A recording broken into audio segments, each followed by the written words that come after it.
You go to bed, determined to get a full 8 hours, but like clockwork, at 2 a.m., your body betrays you. That familiar pressure builds, and you're forced to stumble to the bathroom, shattering your deep sleep. You probably think the culprit is that glass of water you had, or maybe just age itself.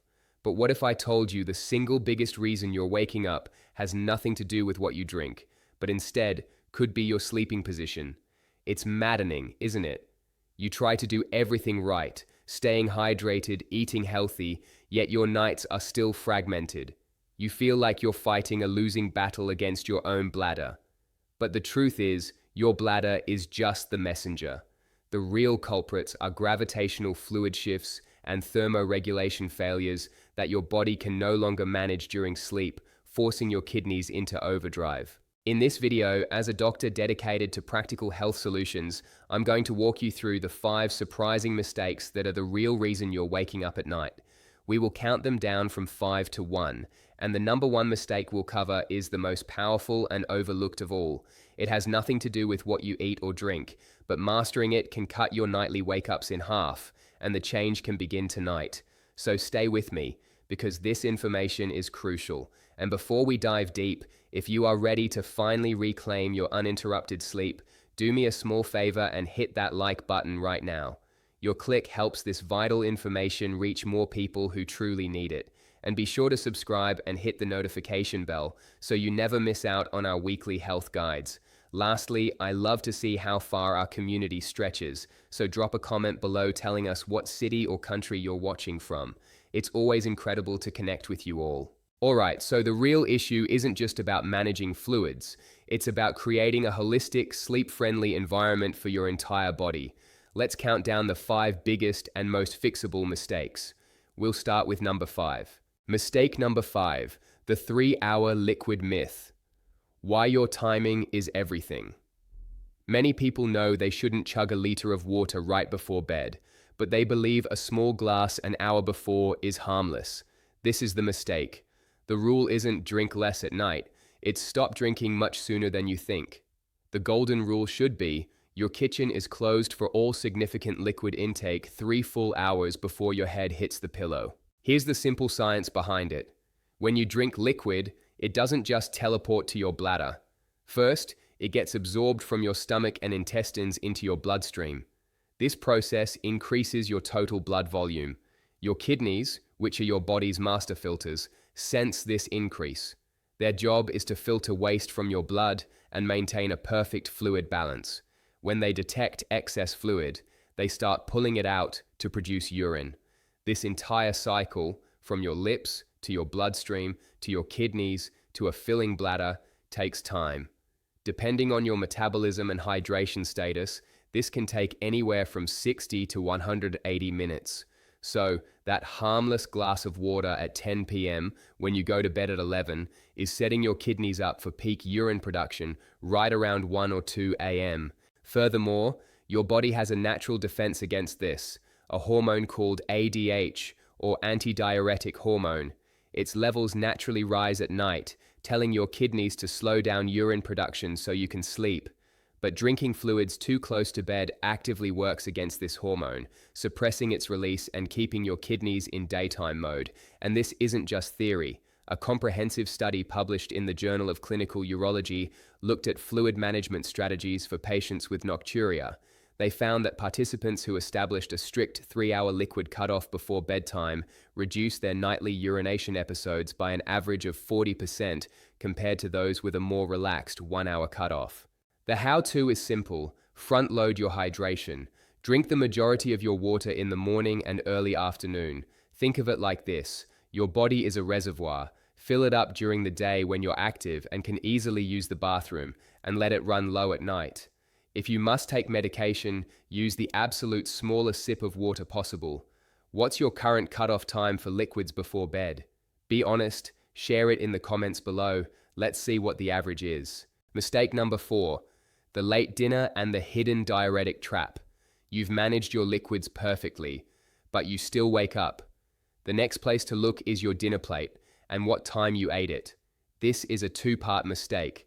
The timing of your meal and the content of your meal. First, let's talk about timing. Eating a large meal late at night, say within 3 hours of bedtime, puts your body into digestive overdrive instead of sleep and repair mode. Your body has to divert a huge amount of blood and energy to your stomach and intestines. This process not only elevates your core body temperature, which can interfere with sleep quality, but it also produces something called metabolic water. As your body breaks down carbohydrates, fats, and proteins, it creates water as a byproduct. This metabolic water is then added to your bloodstream, contributing to the fluid load your kidneys have to manage overnight. The Sleep Foundation consistently highlights that heavy meals close to bedtime can fragment sleep, making you more sensitive to even the slightest urge to urinate. Second, and perhaps more insidious, is the hidden diuretic trap. Diuretics are substances that make you produce more urine, and they are hiding in plain sight in many healthy dinners. Alcohol and caffeine are the obvious ones. They both directly suppress that all-important ADH we talked about, but many vegetables are natural diuretics, including celery, cucumbers, asparagus, bell peppers, and parsley. Even very spicy foods can act as bladder irritants for some people, creating a sense of urgency. A big, healthy salad with a cucumber and celery base, eaten at 9 p.m., could be the very reason you're up at 2 a.m. The fix requires a two-pronged strategy. First, aim to finish your last major meal of the day a solid 3 to 4 hours before you go to sleep. This gives your body ample time to digest. Second, become a diuretic detective. Scan your dinner plate. If you are struggling with nocturia, perhaps move that big salad to lunchtime and opt for cooked, non-diuretic vegetables like carrots, broccoli, or sweet potatoes in the evening. What's a healthy food you love that you just realized might be contributing to your nighttime trips? I'm really curious to hear what you discover. Let me know below. Mistake number 3, the pre-sleep good enough bathroom trip. This is one of the most common and easily correctable mistakes I see. You're getting ready for bed, you go to the bathroom as part of your routine, but you're distracted. You're thinking about tomorrow, you're scrolling on your phone, you're rushing. You go, you feel empty enough, and you get into bed. This is the good enough mistake. Your bladder is a muscular sac. It sends signals to your brain as it stretches. Most people only empty their bladder about 80 or 90% of the way when they are rushing. That last 10-20% doesn't seem like much, but it means your bladder will reach its wake-up threshold much, much faster.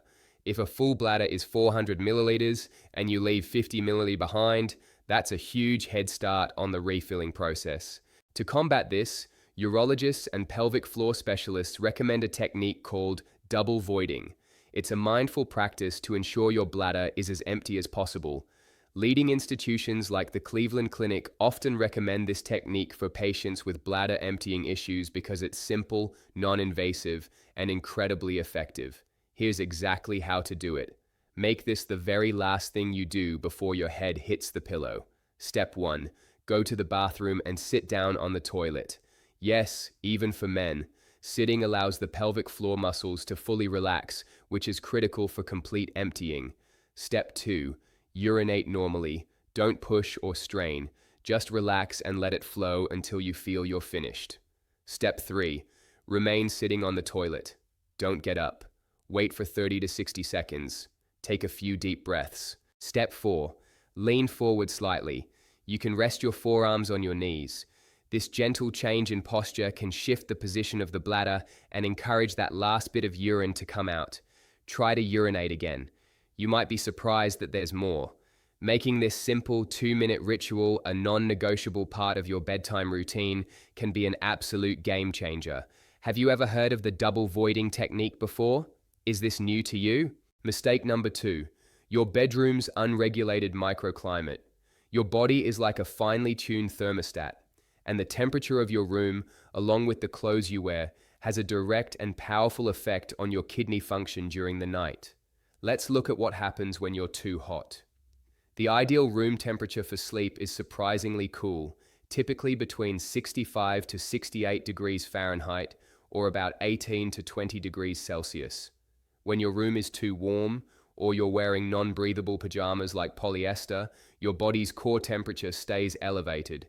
This prevents you from dropping into the deeper, more restorative stages of sleep where that ADH hormone is most active. You remain in a lighter, more restless sleep, making you hyper-aware of your body's signals, including a bladder that is only partially full. Now here's what happens when you're too cold. This triggers a fascinating physiological response called cold diuresis. When your body gets cold, it instinctively tries to protect your vital organs by constricting the blood vessels in your extremities, your hands, feet, arms, and legs. This is called vasoconstriction.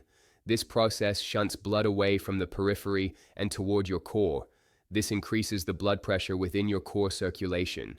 Your kidneys sense this rise in pressure and interpret it as the body having too much fluid. In response, they start producing more urine to try and lower that central blood pressure. It's the same reason you have to pee more when you swim in a cold pool. The research is clear. A study in the Journal of Physiological Anthropology showed a direct link between ambient room temperature and sleep stage quality. And cold diuresis is a well-established medical principle. The solution is to create the perfect sleep microclimate. Set your thermostat to that cool 65-68 degree range. Wear loose, breathable fabrics like cotton, bamboo, or linen. If you get cold, it's better to add a breathable blanket you can easily remove than it is to wear heavy pajamas that will trap heat all night. What temperature do you usually set your thermostat to at night? Let us know in the comments. And the number one mistake, the one that impacts almost everyone, especially as we age. Mistake number one, the gravity and pressure problem, your sleeping position. This is the aha moment for so many of my patients. All day long, while you are standing and sitting, gravity is pulling fluids down into your lower body. A certain amount of fluid naturally accumulates in the tissues of your legs and ankles. This is called peripheral edema, and it happens to almost everyone to some degree, but it becomes more pronounced with age or if you sit for long periods. Then you go to bed. You lie down flat. For the first time in 16 hours, gravity is no longer holding that excess fluid in your legs. Over the next few hours, that fluid slowly leaves the tissues and re-enters your bloodstream. Your blood volume gradually increases. And what do your kidneys do when they sense increased blood volume? They filter it out and produce urine. This massive delayed fluid shift is a primary driver of nocturia, happening hours after you've fallen asleep. The solution is to outsmart gravity. You need to get that fluid out of your legs and processed by your kidneys before you go into a deep sleep. Here's how. The single most effective strategy is leg elevation. For 1 to 2 hours before you go to bed, while you're reading a book or watching television, lie down on the couch or floor and elevate your legs. You can prop them up on a stack of pillows or an ottoman, or even rest them up against a wall. The goal is to get your ankles higher than your heart. This allows gravity to help drain that fluid back into your circulation early. Your kidneys will process it, you'll use the bathroom before bed using the double voiding technique, and you'll start the night with a much lower fluid load. Then, when you get into bed, your sleeping posture continues to matter. Sleeping on your back with a pillow under your knees maintains a slight elevation. Even better for many is sleeping on your side, particularly your left side, with a pillow between your knees.